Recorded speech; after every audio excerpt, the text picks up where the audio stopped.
নমস্কার বন্ধুরা, আবারও একটা নতুন রেসিপিতে সবাইকে স্বাগত। তো আজ আমি বেগুনের একটা রেসিপি নিয়ে চলে এসেছি, যেটার নাম হচ্ছে বেগুন সুন্দরী।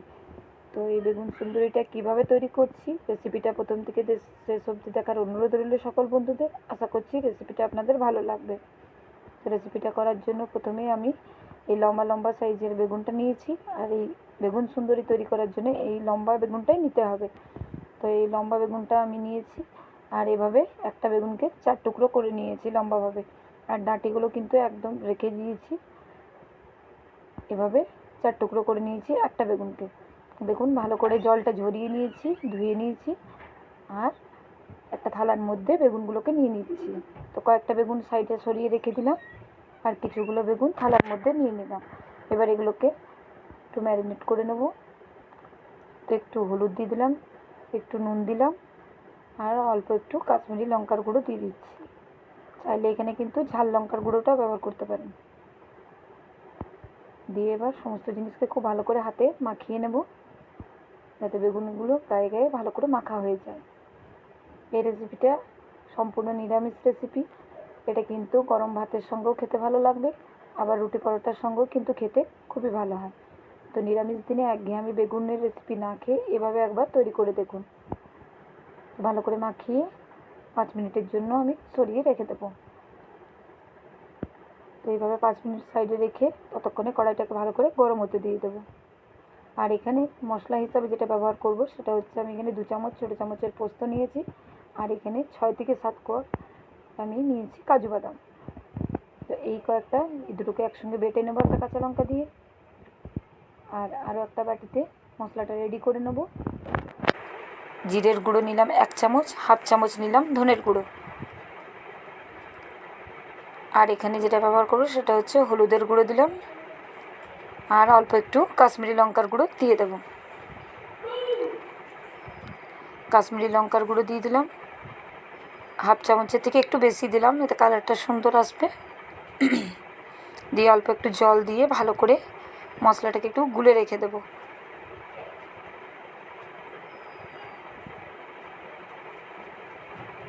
তো খুব ভালো করে মিশিয়ে নিলাম মশলাটাকে।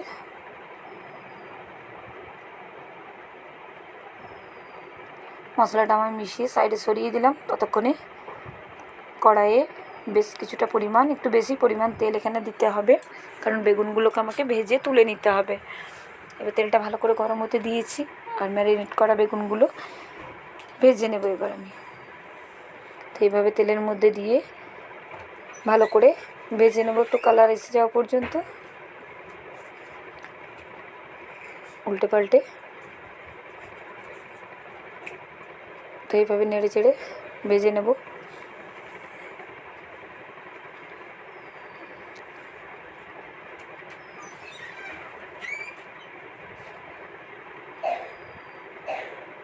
তো খুব ভালো করে দেখুন নেড়ে চেড়ে বেগুনগুলোকে এবার কিন্তু দেখে নেব যে ঠিকঠাক কালারটা হয়েছে কিনা, ভাজা হয়েছে কিনা।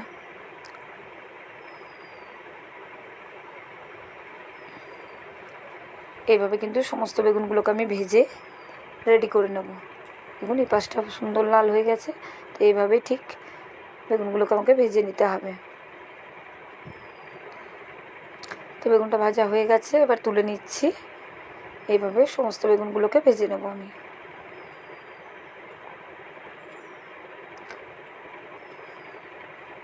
বাকিগুলো দিয়ে ঠিক একই রকমভাবে ভেজে নিয়ে তুলে রেখে দিয়েছি। আর এখানে যে তেলের পরিমাণটা অনেক বেশি ছিল, সেই তেলটা তুলে আমি সাইডে কমিয়ে দিয়েছি। আর এই তেলের মধ্যে যেটা ফোড়ন হিসাবে দিচ্ছি, আমি 2 লবঙ্গ দিয়েছি, 2 এলাচ ফাটিয়ে দিয়ে দিলাম, আর 2 তেজপাতা দিয়ে দিলাম, আর অল্প একটু দারচিনি দিয়ে দিলাম। দিয়ে গরম মশলাটাকে একটু ভালো করে ভেজে নেব।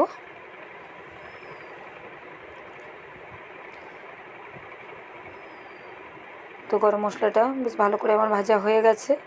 এবার এর মধ্যে আমি যে মশলাটা আমি গুলে রেখেছিলাম, সেই গুলে রাখা মশলাটা দিয়ে দিচ্ছি। একটু বাটিটা ধুয়ে জলটাও দিয়ে দেব।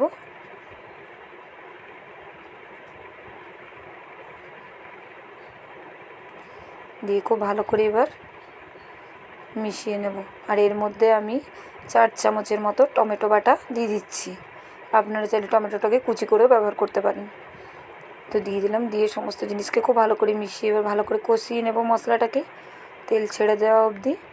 আর বন্ধুরা, আমি বেশ কয়েকদিন ধরে কোনো ভিডিও দিতে পারছিলাম না, বাড়িতে একটু অনুষ্ঠান বাড়ি থাকার কারণে।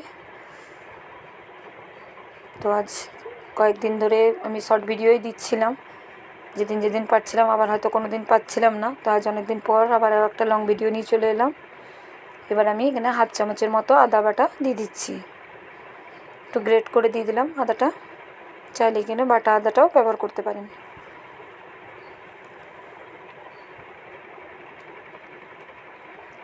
আর 2টো কাঁচা লঙ্কা দিয়ে দিলাম, দিয়ে খুব ভালো করে সমস্ত জিনিসকে মশলার সঙ্গে ভেজে নেব। এবার এর মধ্যে যে পোস্ত এবং কাজু বাদামের যে পেস্টটা তৈরি করে রেখেছিলাম সেটা দিয়ে দিলাম, দিয়ে সেটাও খুব ভালো করে মিশিয়ে নেব মশলার সঙ্গে।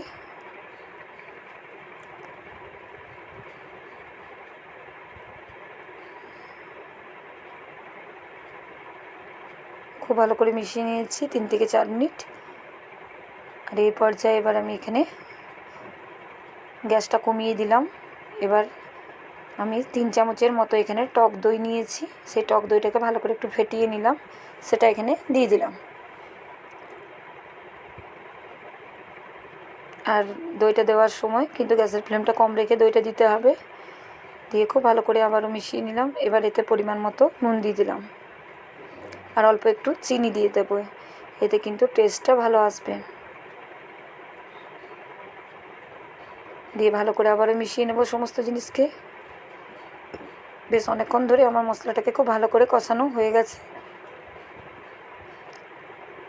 তো এবার এর মধ্যে আমি অল্প একটু জল অ্যাড করে দিলাম, খুব বেশি জল দেওয়ার প্রয়োজন নেই, যাতে বেগুনগুলো দেওয়া যায় এরকম জল এখানে অ্যাড করতে হবে। এবার ভেজে রাখা বেগুনগুলোকে একে একে আমি গ্রেভির মধ্যে দিয়ে দিচ্ছি। সমস্ত বেগুনগুলোকে দিয়ে একটু নেড়ে ছেড়ে দেবো, 2 থেকে 3 মিনিট আবারও ফুটিয়ে নেব। তো প্রতিদিনের মতো মনে করি দিয়ে ভালো লাগলে লাইক কমেন্ট করতে ভুলবেন না। অবশ্যই চ্যানেলটিকে সাবস্ক্রাইব করার অনুরোধ রইল সকল বন্ধুদের। যে সকল বন্ধু ফেসবুক থেকে দেখছেন অবশ্যই পেজটা ফলো করার অনুরোধ রইল। তো ঢাকা দিয়ে দিলাম, 2 থেকে 3 মিনিট পর আবার একটু নেড়ে দেব। তো এইভাবে একটু উল্টে পাল্টে দিতে হবে, যাতে বেগুনের মধ্যে গ্রেভিটা ঢুকে যায়। তো এভাবে একটু নেড়ে চেড়ে দেবো, আবারও 2 মিনিট বা 1 মিনিটের জন্য আবারও ঢাকা দিয়ে আমি ফুটিয়ে নেব। তো খুব বেশি সময় লাগে না রেসিপিটা তৈরি করার সময়, মশলাটা কষানোর উপরেই নির্ভর করে সময়টা। আবারও ঢাকা দিয়ে দিলাম, ঢাকা দিয়ে আবারও নেড়ে চেড়ে দেখিয়ে দিচ্ছি। তো এটাকে আবারও এমনিভাবে নেড়ে চেড়ে নিলাম। তাহলে একদম রেডি হয়ে গেছে আমার। তো এইভাবে একটু সরিয়ে নিচ্ছি। তো বেগুন সুন্দরীর রেসিপি আমার একদম রেডি হয়ে গেছে। রুটি, পরোটা বা ভাতের সঙ্গে দারুণ লাগবে খেতে। তো বন্ধুরা, আজকের মতো এই পর্যন্ত। পরের আবার একটা ভিডিওতে আপনাদের সঙ্গে দেখা হচ্ছে।